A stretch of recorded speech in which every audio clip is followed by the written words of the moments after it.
And welcome back. It's time for our Sunday Live interview. Join me now is Assistant Director with the Kenya Wildlife Service, Paul Gathitu Masela. He is also the KWS spokesperson and Head of Corporate Communications. Welcome to Sunday Live. I want to start with the topic of lions roaming the city. And often when we ask officials from your organization what the reason is, they will say, you know, the infrastructure projects that are taking place in the city have probably destroyed a section of the fence, etc., and this is how animals get out. But wasn't an environmental impact assessment study done before these projects commenced that would have warned you of such dangers? Indeed it was, and for each and every case, the 5 cases that have been reported since February, each and every case of the lions being sighted is explainable on its own. So it's not like they're all related to the same cause. Okay. The very first one was the one that was the lions going into the barracks, which is right next to the park. And the female usually would seclude herself if she's getting young ones. And this was the case. And she thought the barracks, and now you might add that at KDF, that would be the safest place. But when we got the reports, we went and we were able to try and get her to get back. But in the beginning, we didn't know that she had young ones, and that was the reason why she was going into that place. So that was the case of a female with cubs, and where she had enlisted the support of the sister's cousins. And when we disturbed them enough on that particular Thursday, she decided she was going to do a decoy and pretend that she lives in Kibera. This was also supposed to be searching for grounds where it would be safer, it would be quieter, it would be of less disturbance. So that's the reason they crossed on to Langata Road.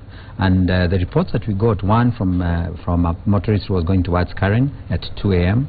and then a person who actually saw at 3 a.m. You can see that the report was of 4 and then 2 and then 2. The last person who reported at 5. But even for that crossing to take place, they must have passed somewhere. So they passed through the barracks, yes, and that was a culvert that had not been maintained. So we kept going back and forth, taking them back. But that has since been rectified, and the lions went back. We actually had to open the fence of that particular portion next to that culvert to allow them to go back. So that was about a week. The case of Cheru was a case where we have next to, very close to the standard gauge railway, where they're doing the Syokimau station. And the fence was interfered with. And instead of the family of Cheru actually now managed to go through that particular fence, attack this farm or this area where the community was having sheep and goat. It's a boma that was very close to the park. They can smell that there is livestock very close, and they went as a family of about 6 of them. They were chased back, and in the ensuing racing, trying to go back to the park, Cheru got lost, and he found himself at 6:30 in the morning at Mombasa Road. And that was very confusing, because all the vehicles that he had been used to seeing in the park was now suddenly hooting, and everybody was shouting. And you will remember that in that particular case, Cheru went back into the park of his own accord. We didn't have to drive him back or send a helicopter or anything like that. So that is very clearly explained. For the case of Mohawk, which was found in Isinya, and which evoked a lot of emotion, he had been chased, and this is normal for Lion Kingdom, that when you get towards the age of retirement and 13, 14, because the end is about 15 years. So at 13, truly he was at the peak. But then it meant that he had been chased by the pride? Yes, he's chased by other younger males, and they take over the pride. And he went to the south, close to the boundary, where in the southern part, and he actually found Cheru with his brother Alex, and they chased him even further, because any kind of coming into the territory of any other would mean that you are attempting to come and take over. And those are explainable, but what did the environmental impact assessment into these projects, the infrastructure projects, show? Okay, it would not, an EIA would not show impacts that are related to social structures of the lions, except that we know that infrastructure would definitely affect wildlife, in the sense that you have ground chewing and drilling and hammering. Animals are very sensitive, and therefore they would be able to pick that and be able to react to it. Did you make an input into that particular study? Absolutely, because the study, we have to contribute to the study. And what were your findings or concerns around the impact of SGR and other projects? The SGR and the bypass. If it was ourselves now who would actually give the last word, we would say we shouldn't impact or include any conservation area. And your report said that? And our reports would indicated that we wanted mitigation, because for an EIA to be done, it's not a matter of just saying we don't want it. It's a question of saying these are the impacts that we foresee, and therefore these are the mitigations that should be put in place. And so what did national government say in response to that? They put the mitigation measures, because for the SGR, it was agreed that it would actually be raised, so that then wildlife would still continue after the construction, continue utilizing the area going through the underpass. For the road, the portion that is out, which is about 89 acres, would still remain part of the park, and there would be a connection between the reason why that particular portion was now gone into the park, or was put in the park, is because of the runway of Wilson, and therefore we had to make a decision as to, is it Wilson Airport runway that should be shortened, which is not possible, or should we be able then to allow a certain area to be taken? So the EIA did indicate, and those concerns were shared, and the question is, how do you mitigate in cases where you cannot have an absolute stop to a project like that? The feeling is that, you know, you're shrinking the size of the park, and therefore it's forcing the animals to, you know, find their way around, and so they will continue to encroach on territory where human settlements are. Do you foresee that? Not necessarily, because if you look at, we've just come from collaring elephants in Savo, and the same impact. We thought the elephants would be very shy in crossing the underpasses through which had been created, and they took a little bit of time.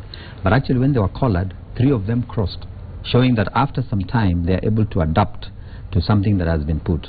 Even for this case of Nairobi National Park, the animals will be able now to utilize the underpass, so that they can now go under the railway line, and that's the reason we suggested that it should be raised. But it will take time for them to get used to it? As to how much time, as to how deep the impact will be, that is subject now to the study that we have instituted to look particularly at these lions and see how they have been impacted, and we are able to now see the movements and how they have changed. Remember, it's happening at a time when we have the migration out of the park. Nairobi National Park is a migratory park, and again I think another mistake that sometimes we make in looking at it is looking at the boundary of the park, but rather we should look at the ecosystem. So that is the reason why the animals go out and come back, and that would form the prey for the lions. So at this particular time, even as the construction is going on, we are at the lowest, meaning the animals are out. So we would want to wait until we see how they react in terms of coming back and how they take the construction. But once the construction is complete, all that hammering, all that drilling will stop. Let's go back to the controversial shooting of Mohawk specifically. And people just wonder, was there no other way to sedate or calm the animal other than shooting to kill? Remember that Mohawk had just come from the park. He had been displaced by this young lion called Dick, and he had been chased away by both Cheru and the brother Alex. So from his own kingdom, he was a reject. He was rejected, he was kicked out. Then 2-3 days, he tries to establish his own territory and ends up in Isinya. The reaction he gets from the people there is that he's not wanted, and he's being forced out of his own hiding place that he had taken. The natural history of lions show that if they had left that lion alone, he would wait until evening to get his orientation. And it is likely that he would have gone either off towards the Athi-Kapiti plains where there are other groups of lions and where they could form an alliance. He was searching to see whether he could find his kind to make that kind of area. But the reaction of the community was very strange because they are predominantly Maasai. They've seen lions all their lives. So we were not quite sure what exactly happened for them to bring so many vehicles, come in pickup loads. And at that time, when we had sent our vets, because sedating is using drugs, those are controlled. So it means that it has to be done by professionals. Right. They were 2-3 kilometers away, but the communities never gave a chance for them to actually arrive on site to be able to sedate. And when the lion, the only option was to put him down? At that point, because he had already hit somebody and he was actually heading for him. In fact, when the rangers now shot in the air, because he had already hit this person who was on the motorbike, he was going, Mohawk was actually going to that direction, and they shot in the air. That shocked him because he had never had gunshots all his life in the park and outside. And therefore, instead of going back to where he had come from, remember that starting of that motorbike was the last straw, because he thought, if you are going to attack me with these things that are sounding strange, I'm going to deal with you. And he lacked forward. So as opposed to Cheru on Mombasa Road, who shoved the man aside to go back to the park, this was actually a deliberate attack. And that is the time that he hit that man and he fell on the ground, and he was headed now to the crowds. The rangers had been instructed to keep a watch and ensure that Mohawk was safe and people were safe. But the instructions are that if people's lives are in danger, they will bring down the lion, irrespective of... you've talked about the community's reaction, but we imagine also that the rangers should be helping with the crowd control, that they should be... 400 people... helping the community move back. Yeah, in fact, that was an unmanageable situation because they were very... they were going round the cordon. We had put in a cordon of 5 vehicles. 2 of the vehicles we had actually been offered by the community. Okay. We put a condom and said, don't pass here, don't go on that side. But they would be very cheeky and go around and ask, what is this lion? We've seen many lions. So it was a very unprecedented situation. We didn't understand that particular area. And at the point when now it became dangerous to humans, we didn't have a choice at that point. Just quickly, did you have tranquilizers though? The vet doctors, as I have explained, had the tranquilizer. But had not arrived. Were not able to arrive in time. Okay, fine. Just quickly before we finish on the Nairobi National Park, give us an outlook of its population. So how many of the big predators, if you like, do you have in the park still? Yeah, we have very many. Lions are in the range of about 35. We have leopards. I may not have the figure here. We have hyenas, we have cheetah in the area, and the big buffaloes, because that's why Nairobi National Park is very special in the sense that it has an assemblage of big mammals. And you feel it's still sustainable in size?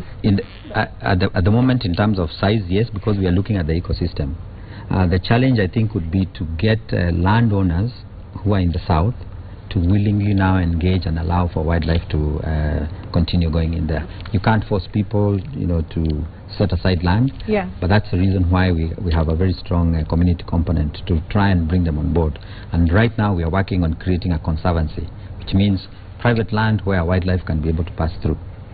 All right. Very quickly, I want to move to the Giants Club Summit as we wind up. And Kenya will be burning, apparently, its biggest stockpile ever. Is this the entire stockpile, or how much ivory are we talking about specifically? We are talking about 105 tons that will be burned by the head of state. Out of 137, we did actually a census here, and we were able to give that figure. The reason why you'd want to leave the rest is if they have any court cases, you don't want to touch things like this until the cases are done. These are 2 events that are going to run back to back.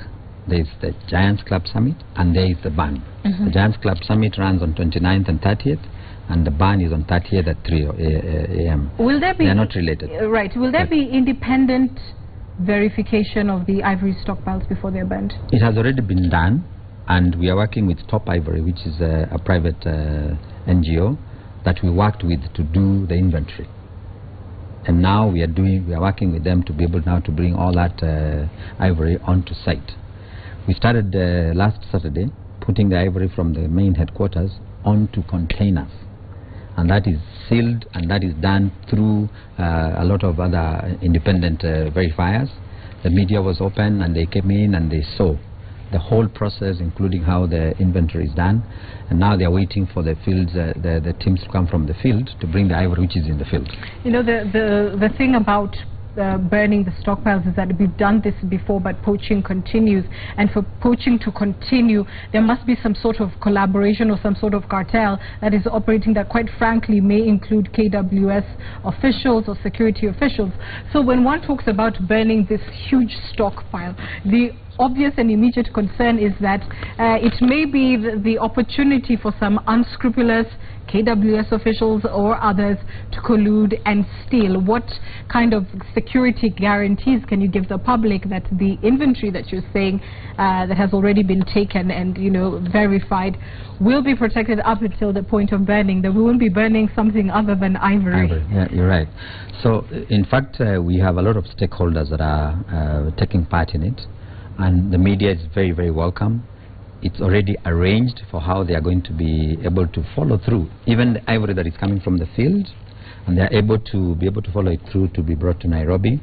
You can be assured that whatever was inventoried is what is being transferred, and you will be free to be able to come and verify and confirm. Are they under guard? Is the stockpile under guard? Absolutely. Is that just exclusively from KWS? Yes. Or is there other security agencies guarding it? KWS is guarding, and those containers are sealed. Okay. And they will be opened together in the presence of everybody. Well, I thank you very much for your time, and perhaps you could wind up by telling us what is the biggest conservation challenge that you're facing.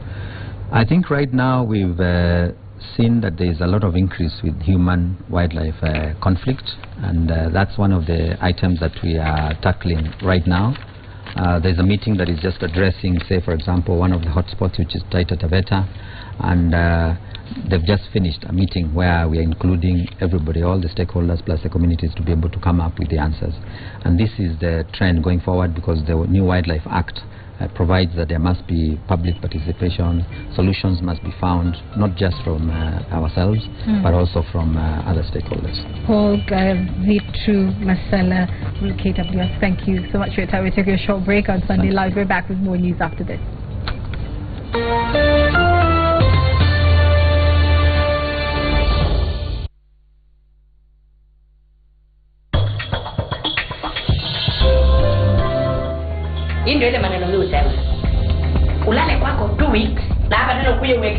We should tell Mr. Vittorio everything now more than ever. If his fiancée has died, he has every right to know.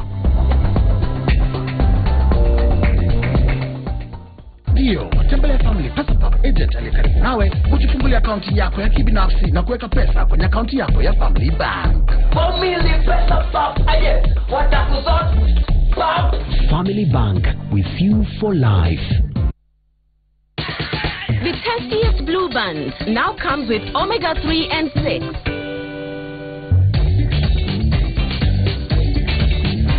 So important for kids' growth and development.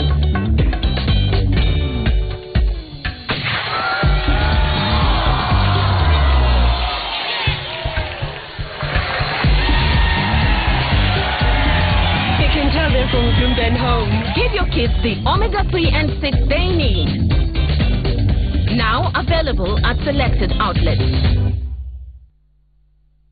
Experience your ideas brought to life. For over 8 years, East African Portland has helped to build Kenya. Many of our iconic structures, such as the KICC and thousands of homes all over Kenya, are held together by the Blue Triangle Cement.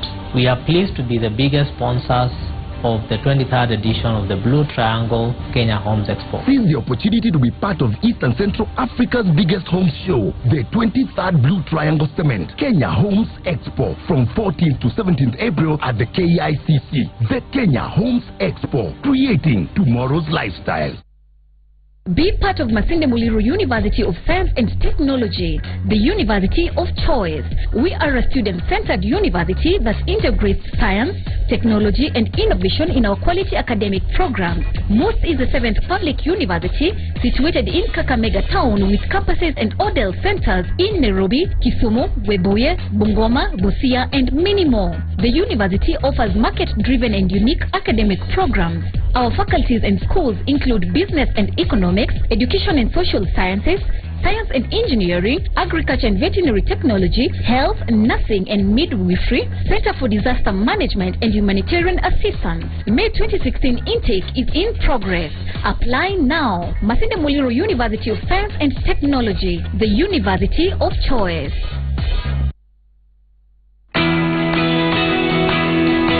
If you're thinking of starting a business, there's no right time of starting a business. The right time is now. Start small, think big, start with what you have. By what you have is your idea. Your idea is your capital. You are an asset by yourself. I looked out the window today. I saw golden opportunity for everything. All you have to do is start today. It all starts with a Nescafe. Flying has become such a breeze. With Rwandair, you save on money and time. Fly for as low as $344 direct to Dubai and take advantage of a 35% discount to 16 other destinations across Africa in search and comfort. For reservations, please dial 0712-999-931 or email sales.mombasa@rwandair.com, and also contact your preferred travel agents or book online via rwandair.com. Terms and conditions apply. Fly our dream to the heart of Africa. Looking for a quality home that will give you value for your money? Welcome to Four Ways Junction. Four Ways Junction gives you an ambience that is secure and serene, presenting you with the ideal setting reflecting the charm and timeless style for the ultimate comfort. The houses are ready for occupation. Within the prestigious Four Ways Junction are the Links Premium apartments with 2 blocks, spacious units, superior finishes, quality imported ceramic tiles, laminated floors with fitted MDF kitchen and a sizable balcony. Everything designed with class. Four Ways Junction and Links Premium Apartments guarantee you the best social amenities such as swimming pools, ample parking and security services. Four Ways Junction is located strategically on Kiambu Road, a few meters from Runda and within 10 minutes from the UN headquarters. For booking, call us today.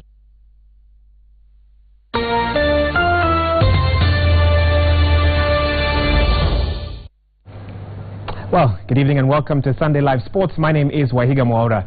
We kick off the sports bulletin with football, and FKF has announced that there will be entry fee for the Harambee Starlets versus Algeria Africa Cup of Nations qualifier on Tuesday at the Nya National Stadium from 3 p.m. The Starlets are 90 minutes away from qualifying for the 2016 Women Africa Cup of Nations that will take place at the end of the year in Cameroon. Now, meanwhile, Gor Mahia were held to a 0-0 draw by Ushuru in a match at the Nya National Stadium that will be remembered more for Jacob Kelly's squandered penalty and the injury that saw Hali Daucho carried off almost unconsciously. Actually gets onto the ball fast before he gets into the player. Kelly Odoji, Kelly strikes! Odoji saves! Good save there by Odoji. Gor Mahia fans in shock. Worry Gor Mahia fans. Good sportsmanship there by Ushuru players curling a dragged or a concussed. Ahmed Athman has made his call. Earlier on at the same venue, Poster Rangers stopped to Lindsay's unbeaten run with this 1-0 victory from a penalty kick. But it's Boogie the shot and it's a goal. 1-0 to Rangers right on the 45th minute. The home team takes the lead and it was another veteran player. Further afield, good news for Kenya as the Kenyan men dominated various marathons held in Europe on Sunday. But on the women's front, it was Ethiopia's day to shine. Marius Kipserem won the Rotterdam Marathon in 2 hours, 6 minutes and 10 seconds as Robert Chemosin clinched the 2016 Vienna title in 2 hours, 8 minutes and 12 seconds. They say while in Rome, do as the Romans do, but Amos Kipruto did even better in his marathon in Rome, cutting the tape first in 2 hours, 8 minutes and 12 seconds. Here are the highlights from those 3 races.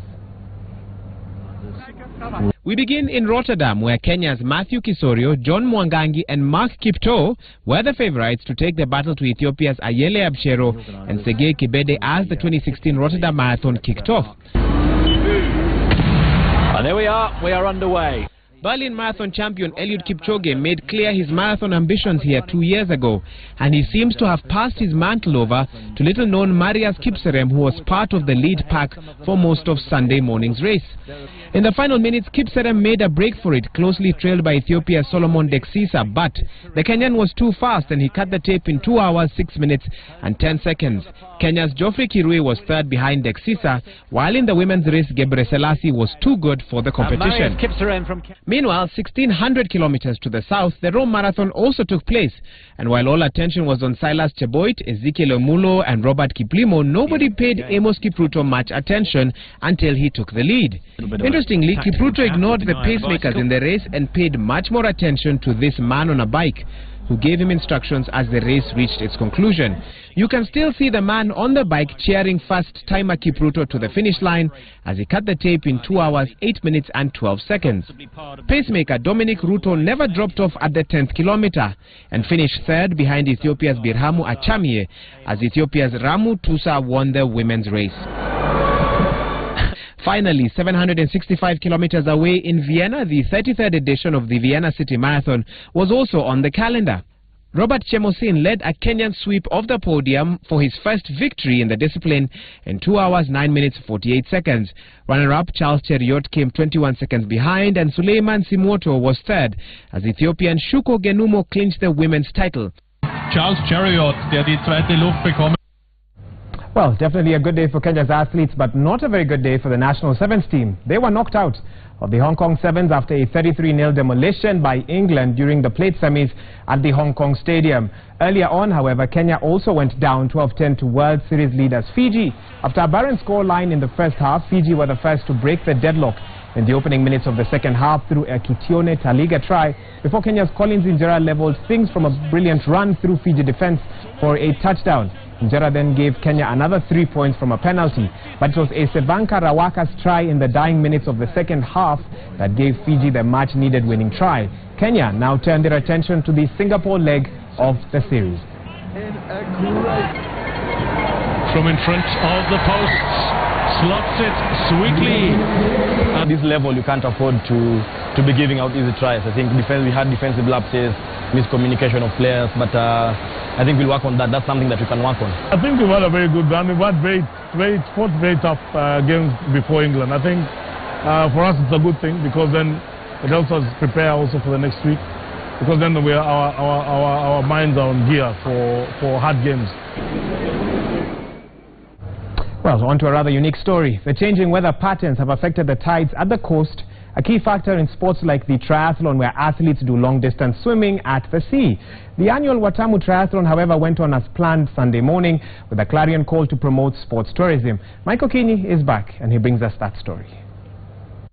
It is the low season in tourism in Kenya, and very few hotels are recording booming business at the Kenyan coast.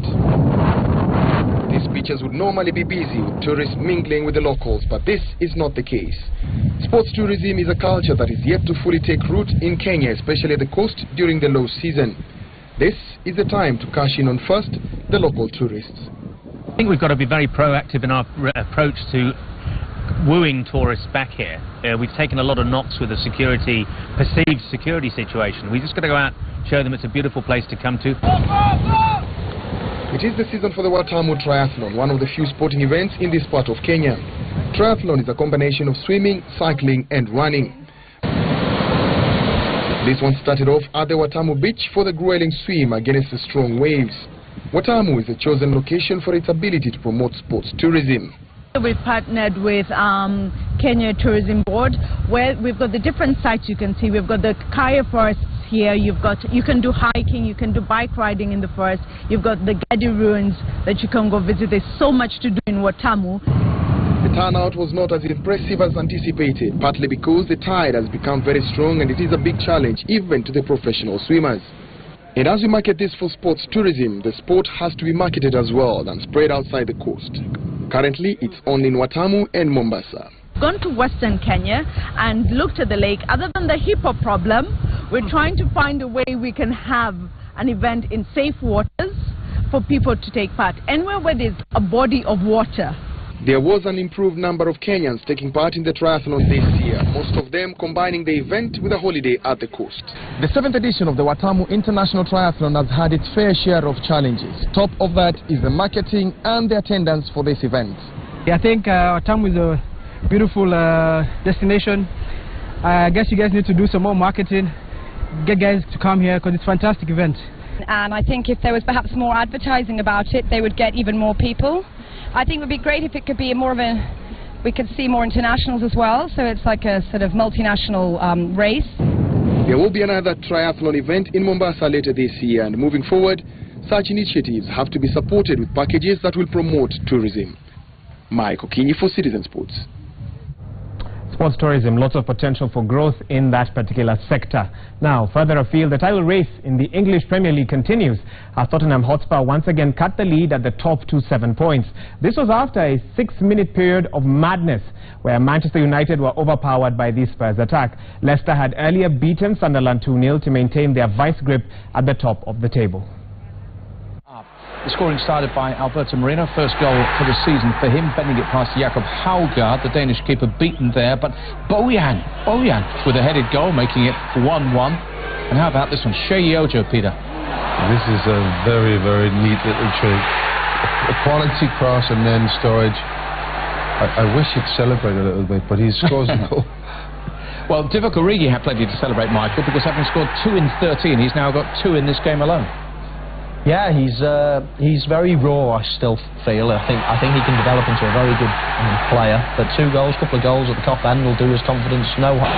His 8th time off the Premier League bench. Early ball from Drinkwater. Vardy's in here! And scores!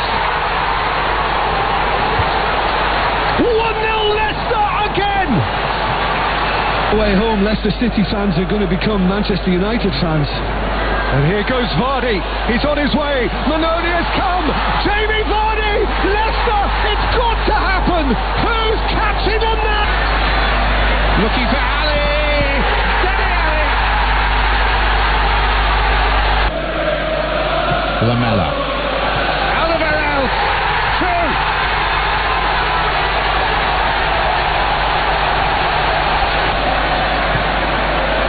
And Lamella.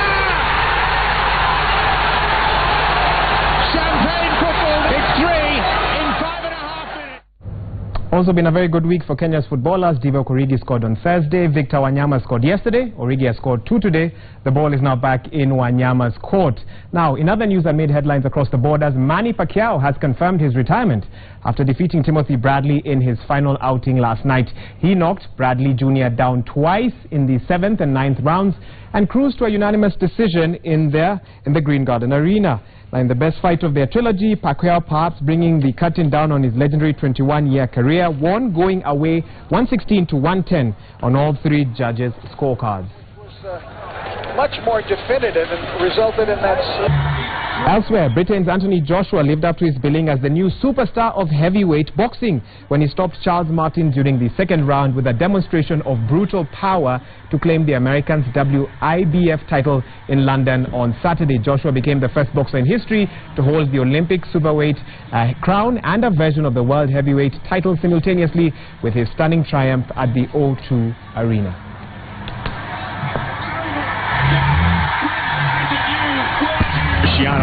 Elsewhere, Cristiano Ronaldo became the first player to score 30 goals in 6 successive La Liga seasons as Real Madrid beat Eibar 4-0 comfortably. Here are some of those goals. His control, he sees the angles too acute, so he ends up dishing a cute pass off for Vasquez, who lashes it home and get on the break. Into space for Cristiano, 3 against 2. Ronaldo surveying his options, has his hit the back post, Hesse, empty net, it's 4 for Real Madrid in less than 40 minutes at the Bernabeu. The attack replacing the suspended. And finally, Barcelona continued their poor form at Real Sociedad as they suffered a shock 1-0 loss to blow open the La Liga title race. A rising header from him, 5 minutes into the game, nodding the ball past Claudio Bravo, a former Real Sociedad player himself.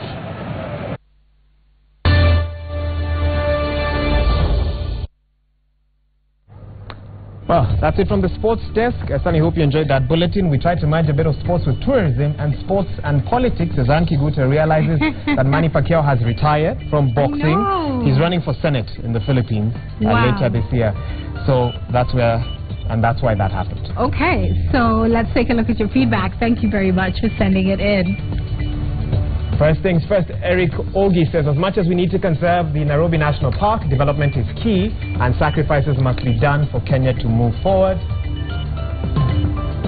Cynthia Oprah says, we need to come up with long-term methods of preserving wildlife. I'll keep helping Anki Guta here. Fiti Sam says, if he had been left alone, Mohawk would have discovered his territory at night. That's the question everyone's asking because of your interview. Right. And two more tweets. Chris Kirwa, we cannot be winning awards in Zanzibar while back home or encroaching on the park. And finally, in your feedback tonight, Kitui Amo says those mega projects, so these mega projects are interfering with the ecosystem. Wow, is it the price that has to inevitably be paid, you know, to get that the country into that next tier of development? I must say today's interview was eye-opening, and I liked the way your guest referred to the animals by their names. Of course, definitely a very endearing way. Yeah. But a lot of feedback here still bashing our authorities and saying a lot could have been done to ensure that Mohawk didn't die. His life was preserved. Yeah, I know. Thank you, though. Thank you so much for sending in your feedback. It's always really a pleasure reading from you. I am Anki Guta. We just dropped something, but that's okay. Mic just dropped, so I'll wind up in case yours isn't working. I'm Wahiga Mora. Good night. We'll see you tomorrow on Monday Football. Bye-bye.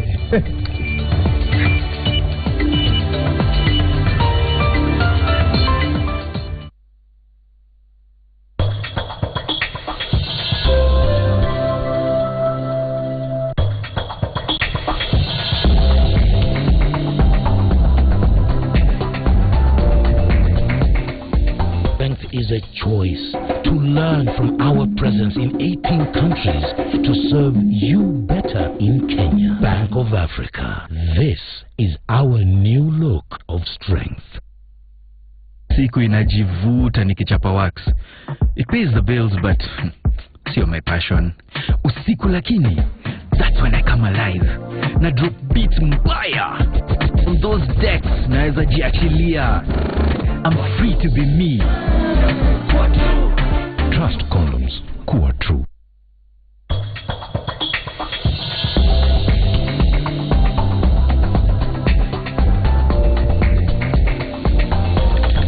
Stay Free's Comfort Protect promise means it's comfortably soft, keeps you comfortably dry, and feeling comfortably protected. Join the women who've tried Stay Free and agree that it's the most comfortable pad they've ever tried. Nivea Nourishing Body Lotion. Its formula so rich with precious caring oils, leaving your skin the smoothest it's ever felt. 24-hour moisture from the original body care, Nivea. Same superior care, now in an extra rich body cream. Casson's Baby Gift Box. Give your baby a complete Casson's Baby Pampering experience with the new Casson's Baby Gift Box. It has all a mother needs to wash and moisturize baby's body and hair and comes with a free lullaby CD. And I promise that I will give you nothing but the best always. Casson's Baby with natural ingredients also gives the best care for baby's soft skin and hair. Casson's Baby. Growing together naturally.